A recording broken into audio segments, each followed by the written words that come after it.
Maliit na pipi, huwag kang masyadong mapagmataas. Ang makapangasawa kay Wang Mazi ay isang biyayang ipinagkaloob sa iyo sa loob ng 8 buhay. Mabilis, umalis ka na sa akin. Saan ba ako napadpad? Kakalangoy ko lang sa dagat, walang gamit, malayang lumangoy. Bigla na lang akong nahagip ng agos. Nahulog sa ilalim ng dagat. Ang alaala ng nakaraang may-ari ay sumiklab sa isip. Ang orihinal na may-ari ay tinatawag na Linhai. Namatay na ang kanyang mga magulang, isang taong kinatatakutan sa nayon. Sa araw-araw ay nagnanakaw ng mga manok sa 10 milya at 8 nayon. Ang kanyang reputasyon ay masama at hindi katanggap-tanggap.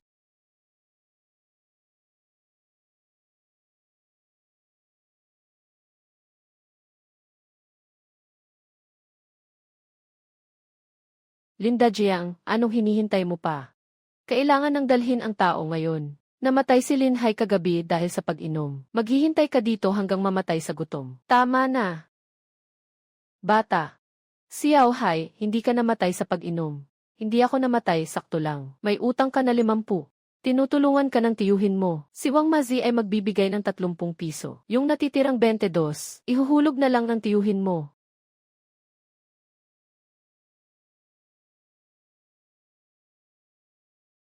Linhai, anong balak mo? Tiyuhin mo ako. Tiyuhin. Ngayon, gagawin ko ang makatarungang bagay kahit na sa aking pamilya. Huwag kang magulo. Nagbayad ako, ha? Tulong, tulong. Pera, ha? May pahintulot ba akong ibigay ang mga tao ko? Hindi ka makakalabas dito. Bibigyan kita ng 3 segundo para umalis sa Dao Village. Umalis na ako ngayon na aa.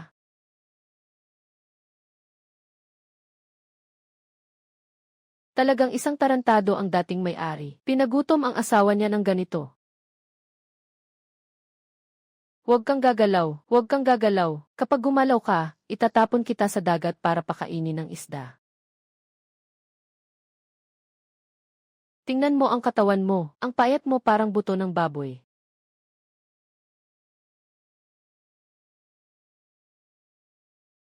Magpakatotoo ka sa akin. Nasa ilalim ng kumot, nagpapainit sa sarili.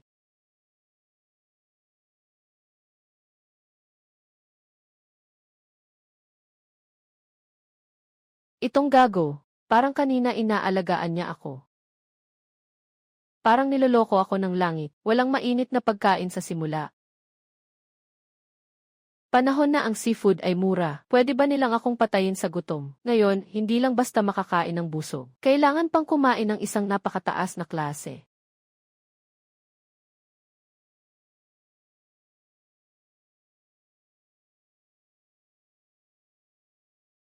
Natatakot na ako na walang karne na ilalagay sa kawali. Ikaw na mismo ang naghandog.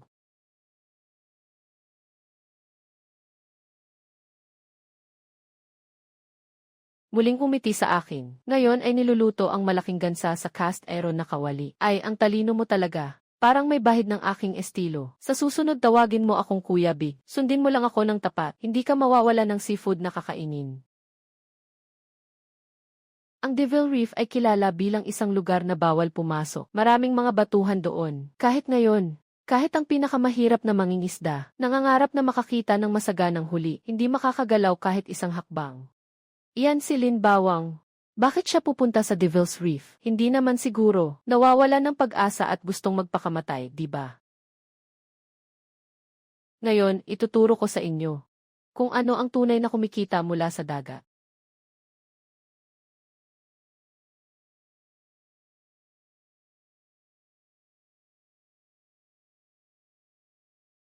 Talagang bumaba na. Kumuha lang ng isang sirang pangisda. Pinakamabilis, 2 minuto. Siguradong tatawag ng tulong. Sa oras na iyon, tiyak na pagtatawanan siya.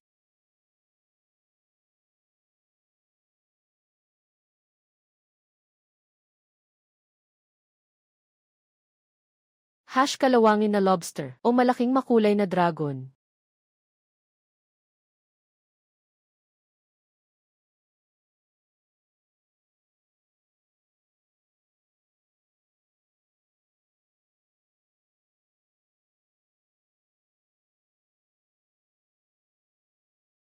Mahigit 4 na minuto na ito, walang kahit isang bula.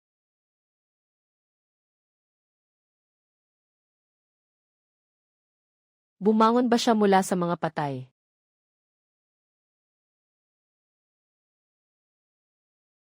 Itong batong ito, para sa iyo. Dalhin mo ito at durugin ang mga walnut.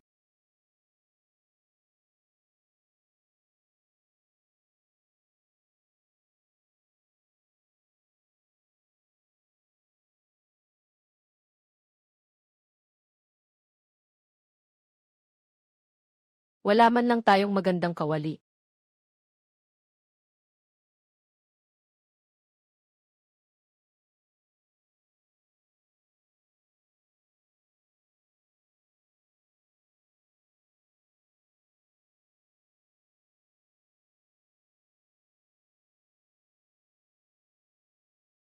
Tumahimik ka, huwag kang laging nakasimangot. Kumain ka na, bumuka ka.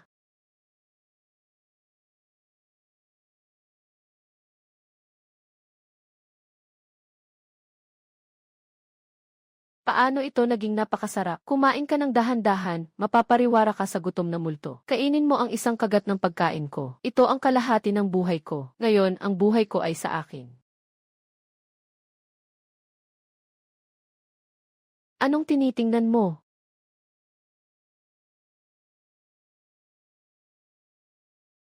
Manahimik ka lang sa bahay.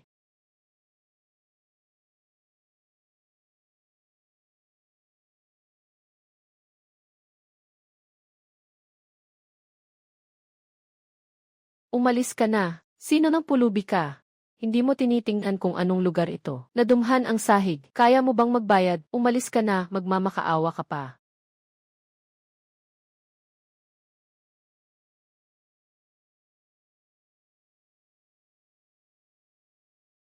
May dalawang sirang bato pa. Nang dahil nakuha mo ito, ako ay masigasig sa kabutihan. Bigyan kita ng 3 piso, umalis ka na. 3 piso, akala mo madali akong lokohin. Sino ka para sa tindahan mong ito? Kahit na pagkain ng aso, hindi ko ito ibebenta sa'yo. Itong walang modo, wala ng takot. Sobrang lakas ng loob na si Manager Wang. Ang rebelde na ito, sobrang yabang na.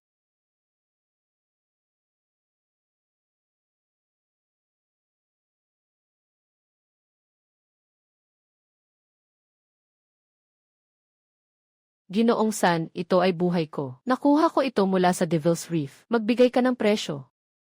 50 piso ang presyo. Sapat na para magtayo ng bahay na may bubong sa probinsya. Narinig ni Black Laosan. Narinig ko na magdiriwang ng kaarawan ang iyong ina. Lahat ng leader ay darating para bumati. Sa araw ng salu-salo, magtatangkang sabihin mo sa mga leader. Galing ito sa Reef of the Devil. Mura na 50 pesos. Maaari mo bang sabihin ito ng loud? Pagkakasundo natin ay 100 pesos. Tanging malaking pagtutulungan lang ang tatanggapin, walang tiket. 20 kilo ng puting harina, 20 kilo ng bigas, 5 kilo ng taba bawat isa.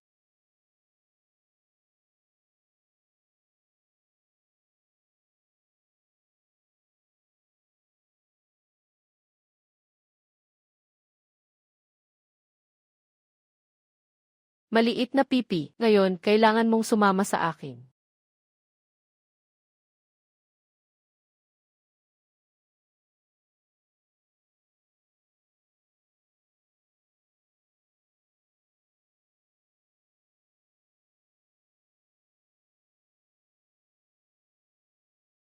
Linhay, sa iyo na.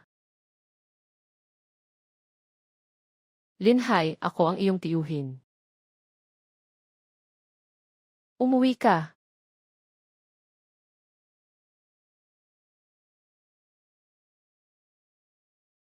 Nagsusumikap akong kumita sa labas. Habang pinapabayaan mong apihin ka ng iba, linisin mo ang katawan mo. Palitan mo ako ng bagong bestida na ito.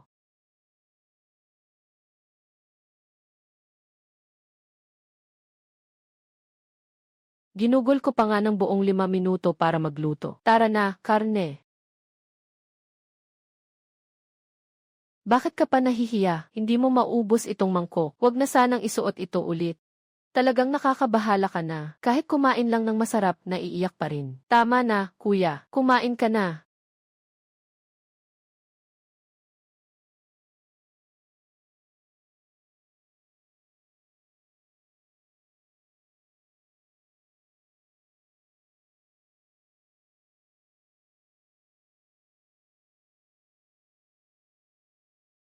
Bakit nagtatago pa si Linhay sa loob? Lumabas ka dito. Isara mo ang pinto. Kumain ka ng maayos sa loob.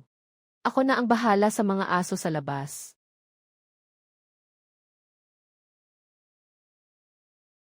Aba, anong hangin ang nagdala sa iyo dito? Huwag mong dalhin ang hangin dito sa aming lumang templo. Linhay, huwag kang masyadong magbuhat ng sariling bangko dito. Sinasabi ng mga tao sa nayon na ikaw ay yumaman. Kamakailan lang, nag-ayos ng kanal sa nayon. Kulang na kulang ang pondo. Tayo sa Barangay Daaw ay isang sama-samang komunidad. Dahil ikaw ay yumaman na. Magtulong ka naman sa nayon sa pamamagitan ng donasyon. Gumawa ng kaunting kontribusyon. Moral na pamimilit. Nang may sakit ang mga magulang ko, nakapag-donate ka ba kahit isang sentimos para sa grupo? Noong panahong halos mamatay ako sa gutom. Sa kalye, may naibigay bang isang butil ng bigas ang nayon? Ano bang balak mo? Kailangan lang naman ng pera, di ba? Meron ako. Pero ayoko mag-donate. Yung bangkay na bangka sa tabing daan ng barangay. Yung 100 pesos na ito, bibili ng 30 taong kontrata sa lupain. Yung bangkay na bangka sa barangay. Lahat yan galing sa itaas. Lumuha ang putik na bumaba. Ang mabahong bato na bola ay hindi pwedeng gawing sakahan. Hindi rin pwedeng maglayag ang sirang pantalan. Para lang itong isang patay na lugar. Gusto niyang bilhin ito. Para kang naliligo sa tubig ulan sa utak.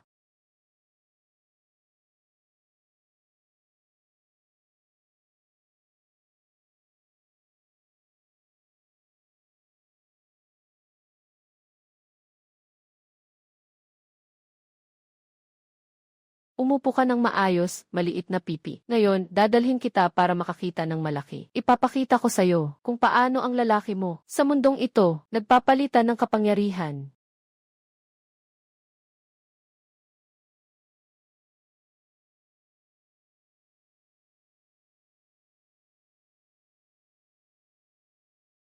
Kapatid na lolo, ingat sa barko at sa babaeng ito. Kung may masyadong walang pakundangang tao, pag nakakita, sisigaw agad hanggang mamatay. Bibilangin ko na.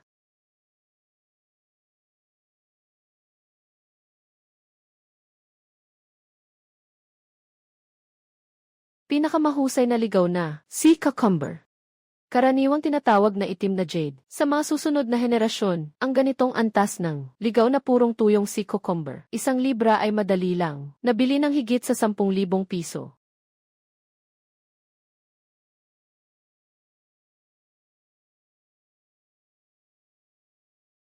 Nakita mo ba? Sabi ko na gusto kitang makakain ng karne araw-araw. Ng magagandang araw. Sinasabi ko ang totoo.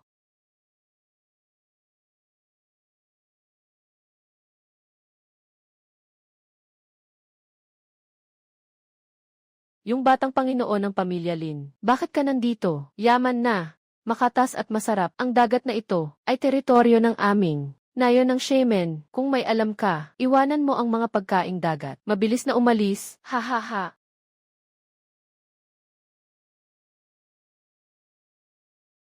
Sa nayon ng shaman, ang maliit na walang kwenta, nagnakaw sa akin.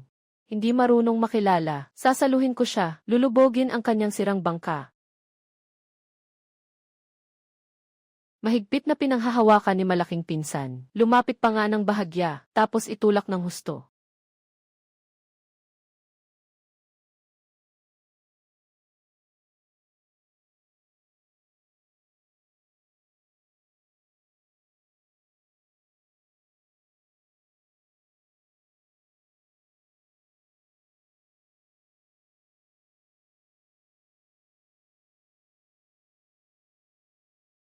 Ninakaw mo ako. Karapat dapat ka pa ba?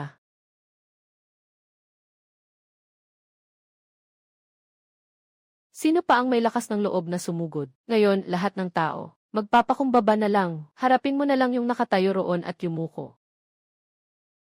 Sabihin mo sa akin na humihingi ka ng tawad. Sino ang may lakas na huminto? Babasagin ko. Sino ang may tuhod? Humihingi ako ng tawad, humihingi ako ng tawad.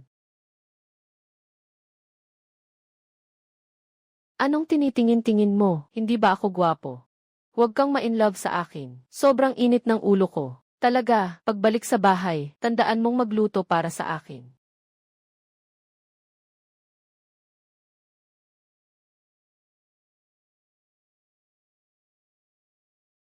Kapatid, ano bang ginawa mo? Naninakaw mo ang kayamanan ng hari ng silangang dagat. Hindi nagkukulang ng salita ang matalino. Itong kargamento, sa buong bayan, ikaw lang ang makakakain nito. Nang buo, magbigay ng makatotohanang presyo. Sa hinaharap ang mga mahihirap na kalakal sa Devil's Reef. Ikaw lang ang aking bibigyan. Ang saya, lalabas na ako. 5,000 na kwarta. Kasunduan na, buo na.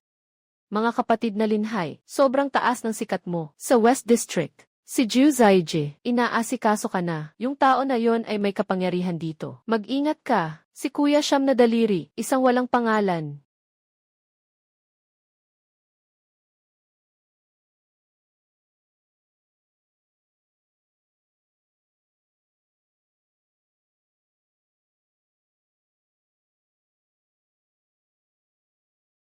Sabi ni Kuya Siyam na Daliri, yung batang si Linhay, ngayon ay hindi nalunod, nakakuha pa ng marami, mga mamahaling bagay para ipalit sa pera. Wala yung bata sa bahay. Siguradong itinago ang pera. Sa loob ng bahay, ihahanap ang pera. Ay nako, anong sakit na gansa ito?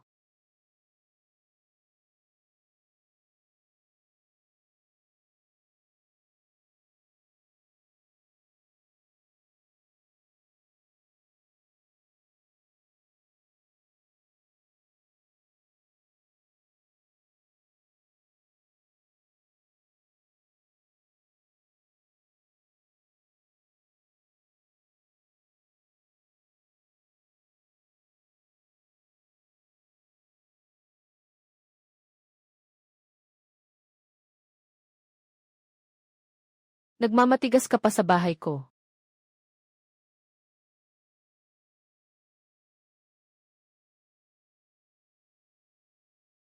Kagulat, isa itong halimaw, tumakbo na. Kuya Lin, patawarin mo kami Kuya Lin. Si Kuya Siyam ang pangalan ko. Kami ang nagpunta dito. Hindi na namin muling gagawin ito. Bumalik ka at sabihin kay Siyam na Daliri. Pupunta ako sa bayan ng personal. Sukat na sukat, kasama ang interes. Kukunin ko ito pabalik.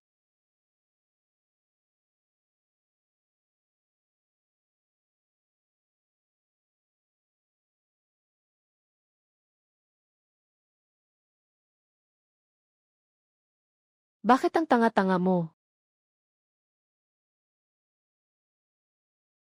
Nandito ako. Kahit bumagsak pa ang langit, ibabalik ko rin sa iyo.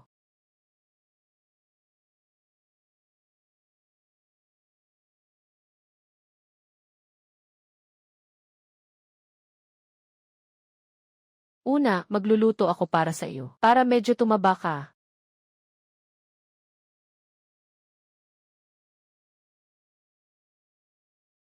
Ito lahat ay kinita ko ngayon. Sa hinaharap, ikaw na, ang tagapangasiwa ng bahay na ito. Ikaw ang bahala, na alagaan ang bahay.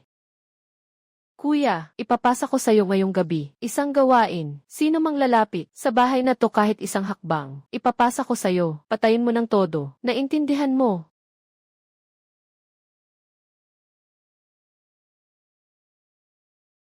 Basura. Lahat ay basura.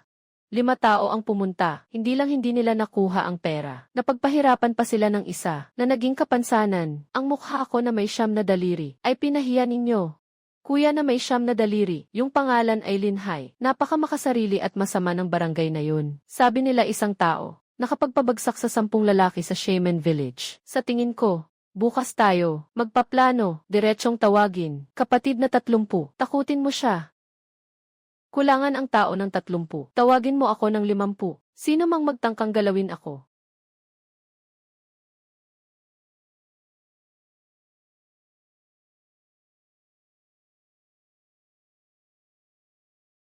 Hindi na kailangan bukas ng umaga. Ako na mismo ang darating.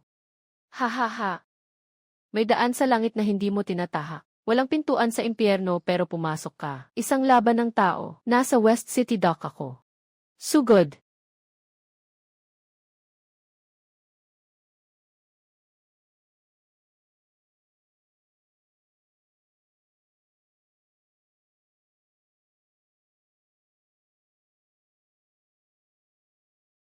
Huwag kang lumapit. May dapat tayong pag-usapan, kapatid. Mayroon akong pera. Ibibigay ko sa'yo ang pera. Ah, ah.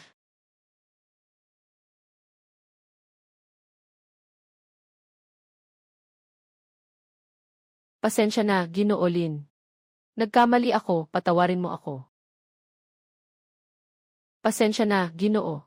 Patawarin mo ako.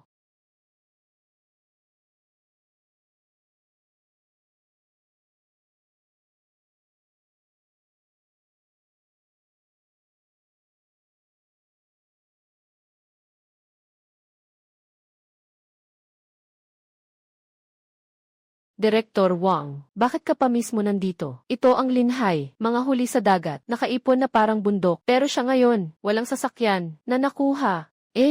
Umaasa siya sa kanyang lakas, na may siyam na daliri, kaya akala niya, siya ang may kapangyarihan. Wala siyang alam, hindi ito si Linda, na isang salot. Narinig ko na nakakuha ka ng ilang libong kilo ng mga isda. Ay naku, sayang talaga. Ngayon, sa buong bayan, walang yelo, walang sasakyan. Sinasabi ko sa'yo, dapat mong ibalik ang mga ito sa dagat agad para hindi ito mabaho bukas na makakaapekto sa mga kababayan, mga kabataan. Masyadong malalim ang tubig ng mga produktong dagat na ito. Sa katawan mo, hindi mo kayang hawakan. Linhay, kunin mo ang mga produkto sa presyo ng basura na 1%. Ibigay sa kooperatiba, maaaring makuha namin ang iyong puhunan, 1%. Matanda. Nagbago na ang panahon.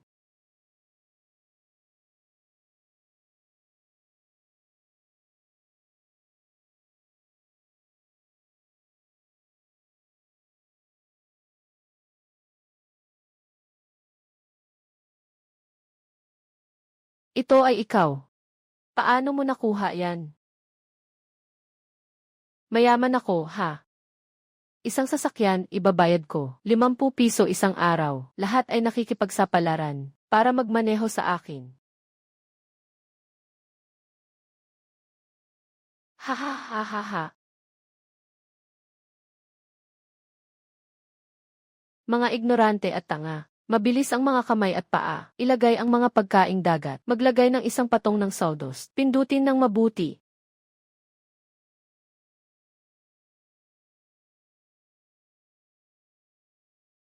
Sa mataas na oxygen na kapaligiran, gamit ang mamasa-masang, malalaking piraso ng sawdust, ilagay ang mga sea cucumber at abalone, at buhay na hipon sa loob. Ang makapangyarihang katangian ng sawdust, hindi lamang nakakapagpanatili ng kahalumigmigan ng hindi nawawala ang tubig, kundi pinapayagan din ang mga pagkaing dagat na ito. Sa madilim at malamig na kapaligiran, matulog na sa estado ng pahinga, hindi nilalagyan ng yelo o tubig, rate ng pagpapanatili ng buhay, kaya nitong umabot sa kamangha-manghang, higit sa 75%.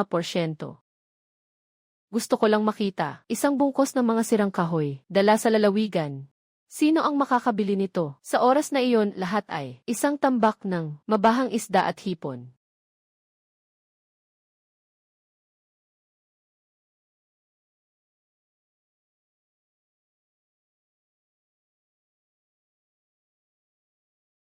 Si Liming ay may pagtanggap sa mga dayuhan na may pinakamataas na antas. Nasaan ba ang pangunahing ulam? Ang dinala mo sa akin. Lahat ay pinalaki na mga patay na hipon at maliit na alimango. Ang kailangan ko ay mga dekalidad na ligaw na produkto. Ito ay sumisira sa pangalan ng aming puting swan, Ginoong Jones. Mga buhay na nilalang sa malalim na dagat. Napakahirap maghatid mula sa baryo ng mangingisda hanggang dito. 5 oras, lahat ay namatay nang dumating.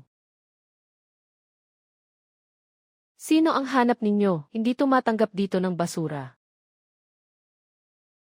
Sino ang hinahanap ninyo? Hanapin ang inyong tagapagligtas na nagdadala ng mga kalakal. Magdala ka ng isang kargamento ng mga piraso ng kahoy. Kami sa White Swan Hotel ay may seguridad. Itapon ang taong ito na may sira ang ulo palabas.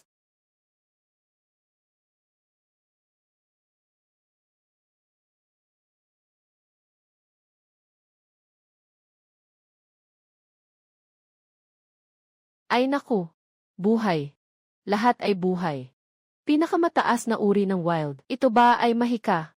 Sa kargang ito, maliban sa akin, walang makakatagal na buhay. Dinala dito. Tamang presyo. Itim na ginto at itim na perlas. 200 yuan bawat kilo. Makulay na dragon. 150 yuan bawat kilo. Walang tawad. Bumili ng buo. Lee, agad na isettle ang bayad niya. Mula ngayon, ikaw na ang tanging special guest ng White Swan Hotel.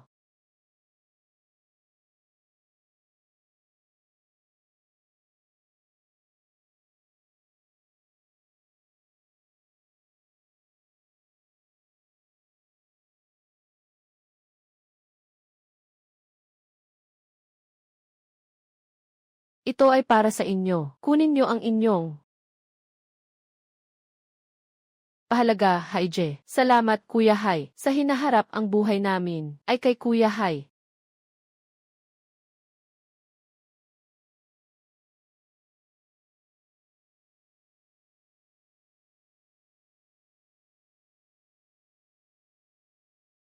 Kayong dalawa, hindi kayo makakatakas.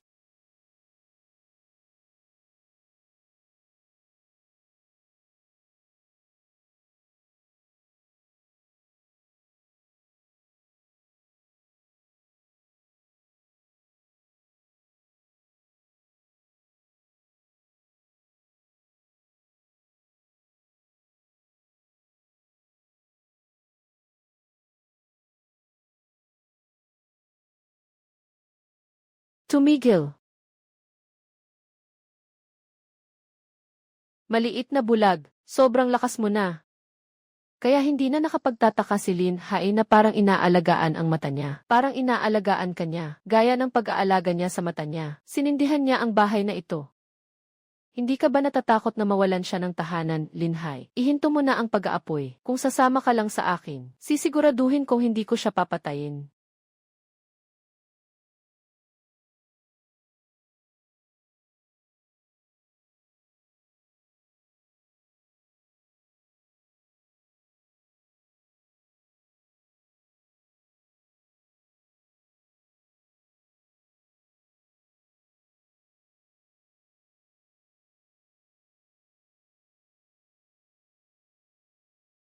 Linhay, paano ka naman makakabalik ng ganito kabilis? Ang layo ng probinsya, mga 5 oras ang biyahe mula dito. Kahit kailan, hindi pwedeng ganito kabilis. Kahit anong gawin, hindi pwedeng ganito kabilis. Siguro sira ang ulo mo. Ilang beses na kitang sinabihan, basta kumita ako, ayos lang sa akin. Kung masunog man itong bahay, sige na lang. Kanina, anong pinaplano mong magpakamatay? Hindi mo kailangang maging isang matapang na babae. Kung magtatangka kang mamatay, habang nasa harap ko, hindi kita palalampasin kahit mamatay pa ako. Sige na.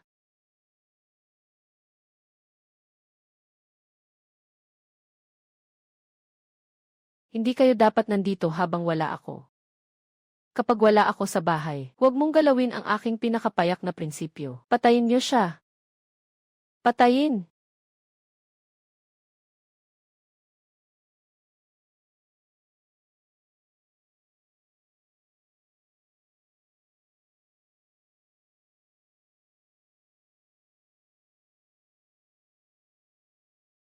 Huwag kang lumapit.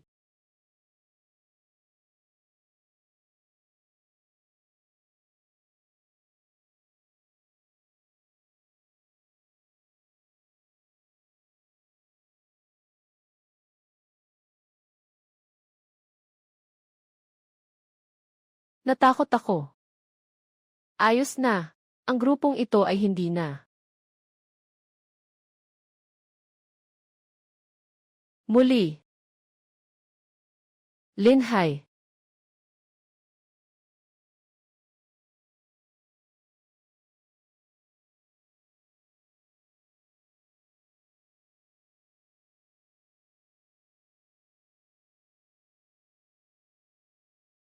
Asawa, marunong ka nang makipag-usap.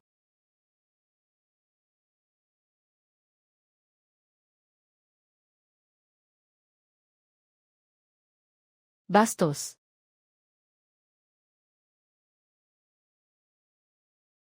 Asawa ko. Nagsimula ng tawagin ang pangalan ko.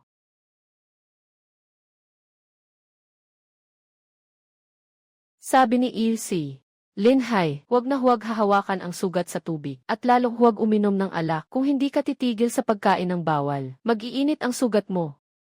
I said this at this at this an. Kahit na ganito lang ang sugat ko, ano ba ang halaga nito? Sabihin mo kay Shen Yuyin. Ang lalaki mo ngayon ay ang pinakamayaman sa buong bayan. Yung sirang si cucumber, hindi ba pwedeng itapon na lang sa aso? Bakit kailangan panghugasan ito? Pero napapagod ako dito. Sa gabi, ang sakit sa katawan habang yakap ang buto.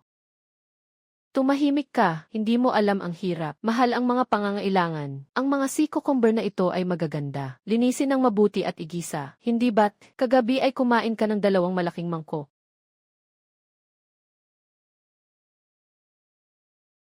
Ay naku, Diyos ko. O, makapangyarihang langit. Sige, mga kaibigan, halika't tingnan. Ito ang hindi mapagkakatiwalaang asong ulol. Nagtatago ako sa probinsya. Kumakain ng masarap, uminom ng masarap. Nasa bahay ang tunay kong magulang. Halos magutom na sila, pero walang nag-aalaga sa kanila.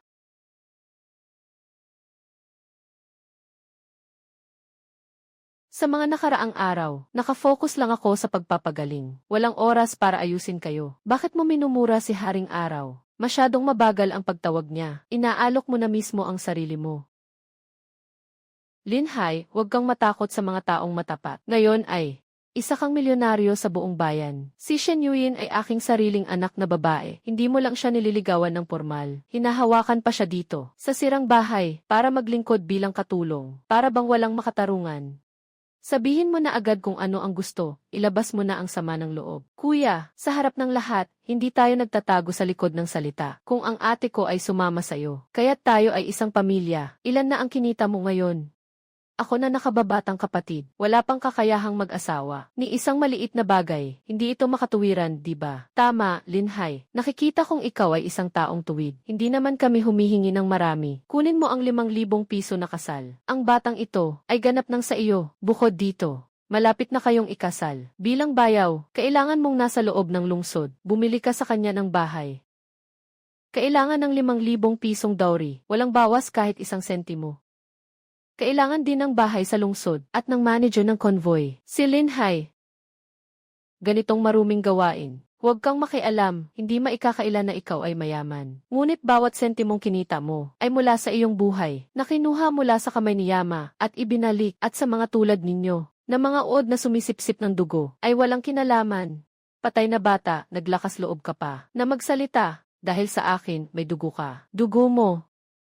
12 taong gulang, para makakain si Shen Baojian ng karne. Ibinenta mo ako sa mayamang pamilya sa katabing na yon. Bilang katulong sa pagluluto, ako mismo ang tumakas. 19 taong gulang, para sa utang na 50 pesos sa sugal. Pinilit ninyo akong bigyan ng pampatulog, para dalhin ako sa kabila. Ibenta kay Wang Mazi na may sakit sa binti. Ito ba ay tinatawag na utang na loob? Sobrang masahol pa sa baboy at aso. Huwag mong sirain ang pangalan ng iyong ama. Kung hindi ka magtatanggol ng pera ngayon, hindi kami aalis.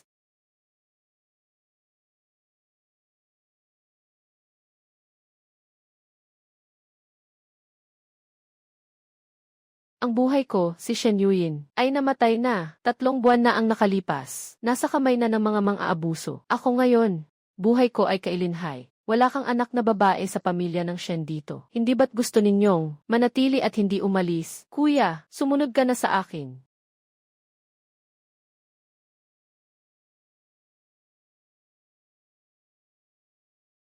Nabaliw ang puting gansa. Tumakbo na kayo.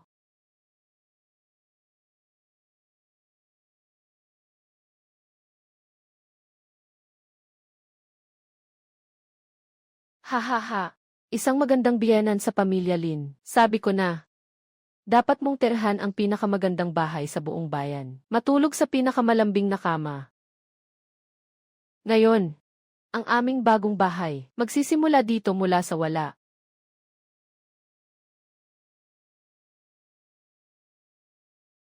O, dakilang Ginoo ko. Anong klaseng ladrilyo yan? Bakit pa nasusunog? Nangingintabong na pula. Kami mismo ang naghulma. Ladrilyong adobe. Kumpara dito, para talagang putik lang. Tingnan mo yung salamin. Ang laki nito, siguro mga 2 metro ang lapad nito. Sobrang malinaw.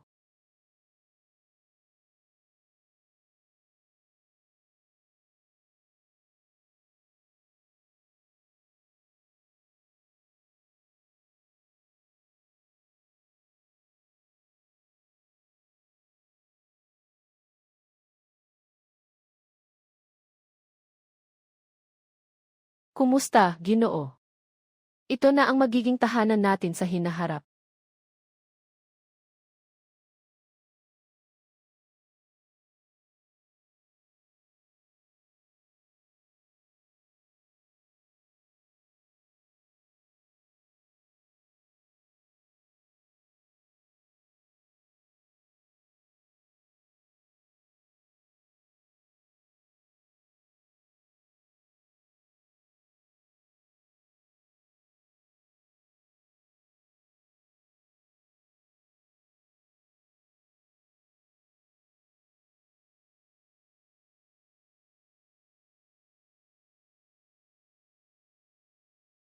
Huling balahibo. Para sa araw na ito, ako ang nagpatumba sa lahat ng mga halimaw at masasamang espiritu ng buong bayan. Anong balak mo? Ang masayang tao na nagbabalak lumipat sa bagong bahay ay nagtatago pa rin sa likod ng ulo niya, parang ostrich.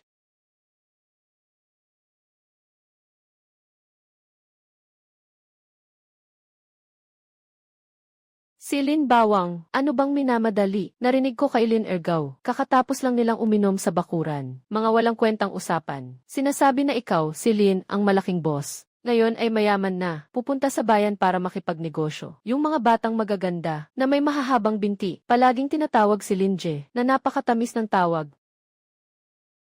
Paninirang puri, ito ay tiyak na, hayagang paninirang puri.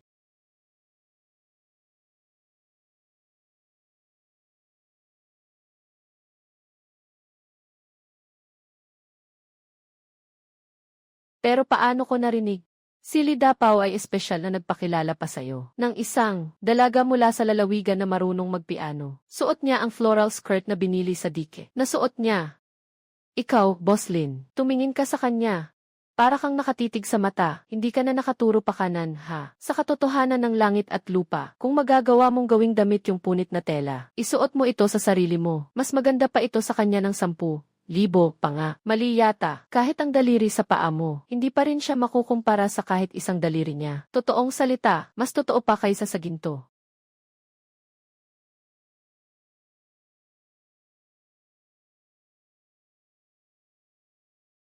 Linhay, pasensya na, hindi ko talaga pinagdududahan ka. Nagtataka lang ako, natatakot lang ako, natakot akong magising sa panaginip, masyado kang mabilis lumakad, huwag mo na akong isipin. Bodong bata. Sa buhay na ito, hindi ko na. Hayaan kang matakot muli. Kumikita ako ng maraming pera para makapagpatayo ng ganitong kalaking bahay. Hindi ito para sa iba, para itago ka sa loob at alagaan ng mabuti. Linhay, ang buhay ko ay sayo. Kahit na sa hinaharap ikaw ay mayaman o isang pulang kahon, susundan pa rin kita.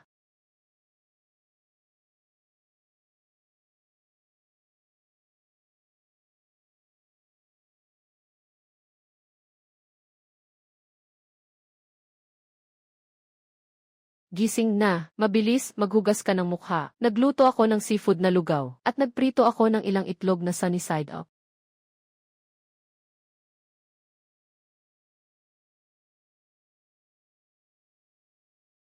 Narito na.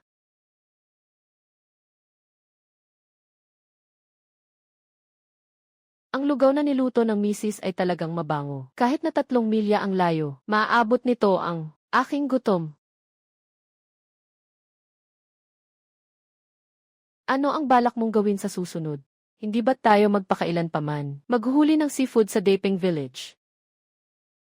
Ang Daping Village ay simula lamang, hindi ang katapusan. Ang dagat na ito, ang pantalan na ito, pati na ang buong Linjiang County, ay bahagi lamang ng ating tulay para sa ating pag-angat. Bibiliin ko ang pinakamalaki at pinaka-advanced na pangingisdang malayo sa dagat.